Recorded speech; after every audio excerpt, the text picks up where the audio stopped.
ഒരാൾ നന്നായി ജീവിക്കണമെന്ന് ആത്മാർത്ഥമായി ആഗ്രഹിച്ചാൽ അവർക്കായി വഴികൾ തനിയെ തുറക്കും. പ്രതിസന്ധി ഘട്ടങ്ങളിൽ പതറി നിൽക്കുന്നവർക്ക് പ്രചോദനമാണ് ആലപ്പുഴ കഞ്ഞിക്കുഴി സ്വദേശി ശ്രീജയുടെ പോരാട്ടവീര്യം. ജീവിതം വഴിമുട്ടിയെന്ന് കരുതുന്നിടത്തു നിന്നും സ്വയം വഴിവെട്ടി മുന്നേറാൻ ഈ ജീവിതപാഠം ഉപകരിക്കും.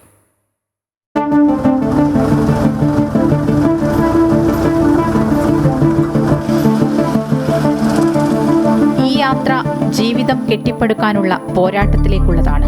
അസാധ്യമെന്ന് പലരും വിധിയെഴുതിയ പലതിനോടും പോരാടാനുറച്ച ജീവിതയാത്രയിലേക്കുള്ള ഫസ്റ്റ് ഗിയർ.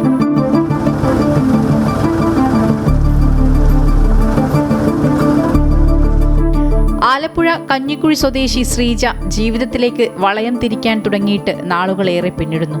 സ്വകാര്യ ബസ് ഡ്രൈവറായിട്ടായിരുന്നു തുടക്കം. ചുരുങ്ങിയ കാലം കൊണ്ട് സെക്കൻഡുകൾക്ക് വേണ്ടിയുള്ള പരക്കം പാച്ചിലിൽ പുരുഷ ഡ്രൈവർമാരോട് പോരടിച്ച് സ്വകാര്യ ബസ് മേഖലയിലെ പെൺപുലിയായി ശ്രീജ മാറി.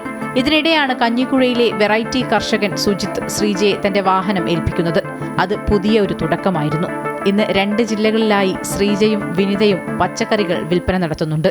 ഡ്രൈവിംഗ് എനിക്ക് നേരത്തെ തൊട്ട് ഇഷ്ടമുള്ള കാര്യമായിരുന്നു, എൻ്റെ പാഷനാണ്. അങ്ങനെയാണ് സുജിത്ത് ഇങ്ങനെ ഒരു അവസരം തന്നപ്പോൾ ഇങ്ങോട്ടേക്ക് പഠിച്ച്. ഞാൻ 2017 പഠിച്ചതാണ് ഡ്രൈവിങ്. അത് കഴിഞ്ഞ് വീട്ടിലെ വണ്ടി തന്നെ ഓടിച്ച് പിന്നെ കഴിഞ്ഞ വർഷം ബസ്സിൽ പോയി. അന്നേരമാണ് സുജിത്ത് വിളിച്ച് ഇങ്ങനെ ഒരു അവസരം തന്നു. ആലപ്പുഴ, എറണാകുളം ജില്ലകളിൽ കലക്ട്രേറ്റുകൾ കേന്ദ്രീകരിച്ചാണ് കച്ചവടം. തിങ്കൾ, വെള്ളി ദിവസങ്ങളിൽ എറണാകുളത്തും ചൊവ്വ, വ്യാഴം ദിവസങ്ങളിൽ ആലപ്പുഴയിലും പച്ചക്കറിയുമായി ഈ പച്ചവണ്ടി എത്തും. സുജിത്തിന്റെ തോട്ടത്തിലെ വിഷരഹിത പച്ചക്കറിയാണ് ഇരുവരും വിൽപ്പന നടത്തുന്നത്. അതുകൊണ്ട് തന്നെ ഈ പച്ചക്കറികൾക്കും ആവശ്യക്കാർ ഏറെയാണ്. ഇതിനെല്ലാം പുറമെ ആവശ്യക്കാർക്ക് പച്ചക്കറികൾ പ്രത്യേകം തിരഞ്ഞെടുക്കാം എന്ന പ്രത്യേകതയുമുണ്ട്. സംഗതി ക്ലിക്കായതോടെ കോട്ടയം ജില്ലയിലേക്കും തങ്ങളുടെ കച്ചവടം വ്യാപിപ്പിക്കാൻ ഒരുങ്ങുകയാണ് ശ്രീജയും കൂട്ടരും. അങ്ങനെ കരിപുരണ്ട പാത്രങ്ങൾ മാത്രമല്ല, കറങ്ങിത്തിരിയുന്ന ചക്രങ്ങളെ നിയന്ത്രിക്കുന്ന വളയവും തങ്ങൾക്ക് ചേരുമെന്ന് തെളിയിക്കുകയാണ് ആലപ്പുഴയിലെ ഈ വീട്ടമ്മ. അമൃത ന്യൂസ്, ആലപ്പുഴ.